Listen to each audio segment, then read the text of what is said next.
دبنگ قسم کے کچھ انہوں نے بیانات بھی دیے ہیں. ان کا کہنا تھا کہ یہ جو FIRs ہیں یہی آپ کی ڈگریز ہیں. تو اس پر تھوڑا سا کمنٹ کر دیں کہ یہ اسٹوڈنٹ کو کس طرف لے کے جانا چاہ رہے ہیں.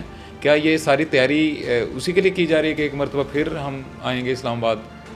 دیکھیں اب وہ مائنڈ بنا رہا ہے اپنے ورکر کا. اب آپ ایک یونیورسٹی کے اندر بیٹھے ہوں، ایک اس سے زیادہ ستم ظریفی اور کیا ہوگی کہ آپ اپنے جو نوجوان نسل ہے، جو ہمارا مستقبل ہے، جنہوں نے آگے پاکستان کی باغ دوڑ سنبھالنی ہے، تو آپ ان کے سامنے جا کے اس طرح کی اسپیچ کر رہے ہیں کہ یہ جو آپ کے اوپر FIR ہوئی ہیں یہ ہماری ڈگریاں ہیں، اور میں تو کتنی دفعہ کالج سے یونیورسٹی سے ایکسپیل ہو چکا ہوں، میرے اوپر اسٹوڈنٹ لائف میں بھی FIR درج ہو چکی تھی. خدا کا خوف کھائیں، پاکستان کے اوپر خدا جو ہے نا وہ رحم کریں کہ آپ اپنی نوجوان نسل کو یہ تربیت دے رہے ہیں کہ آپ جو ہے وہ گنڈے بن جائیں. آپ